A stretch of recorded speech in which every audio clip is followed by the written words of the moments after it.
Machilipatnam to Vijayawada 70 కిలోమీటర్లు, Vijayawada to Guntur మరో 40 కిలోమీటర్లు.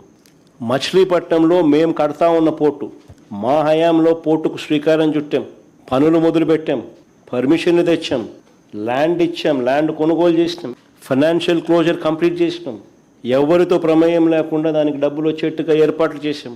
ఈరోజు చెన్నై అనేది పోర్ట్ సిటీ, బాంబే అనేది ఈరోజు పోర్ట్ సిటీ. ప్లాన్ బి కింద మేము చెప్పినాం, మచిలీపట్నం టు విజయవాడ 70 కిలోమీటర్లు, విజయవాడ టు గుంటూరు మరో 40 కిలోమీటర్లు, మొత్తం ఈ 110 కిలోమీటర్లు నేషనల్ హైవే రోడ్డు ఉంది. ఈ నేషనల్ హైవేకు కాస్త అటు ఇటుగా ఈ మొత్తం క్యాపిటల్ ఏరియా కింద డిక్లేర్ చేయండి. మచిలీపట్నం నుంచి ఎంఏ తీసుకోండి, విజయవాడ నుంచి విఐ తీసుకోండి, గుంటూరు నుంచి GUN తీసుకోండి, మావి గన్ అని పేరు పెట్టండి. మచిలీపట్నం, విజయవాడ, గుంటూరు, మా వి గన్. సరే, గన్ అంటే బాగుండదు నీకు, అది జగన్ అనేది గుర్తుకొస్తుంది లేననుకుంటే సరే వేరే పేరు పెట్టండి. బ్రహ్మాండమైన 110 కిలోమీటర్లు క్యాపిటల్ ఏరియాని డిక్లేర్ చేయండి కారిడార్ కింద.